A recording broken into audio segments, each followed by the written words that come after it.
Saiz ketumbuhan otak yang paling besar Dr. pernah attend? Ketumbuhan otak paling besar saya pernah attend yang terbaru ni di Ampang Puteri dari Isnin lepas. Saiz dia besar sebesar tapak tangan ni. Tebalnya dalam 6 cm. Dia menekan otak tu ke dalam. Besar tapak tangan? Besar tapak tangan. Dan saya terpaksa buang tengkorak dia daripada sebelah kanan tu. Macam ni kan. Ni buang sebab ketumbuhan tu dia dah makan tempurung kepala. Dia tunjukkan ketumbuhan tu kat mak dia. Mak dia kata macam kena makan anai-anai. Tulang tu habis, reput habis.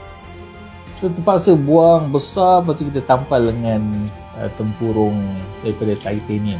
So tapi sebelum dia buat operation tu, tempurung titanium tu kita dah prepare tu? Oh dah, kita dah prepare siap-siap semua. Sampai hari kejadian kita buka besar, potong. Memang mandi darah lah hari tu.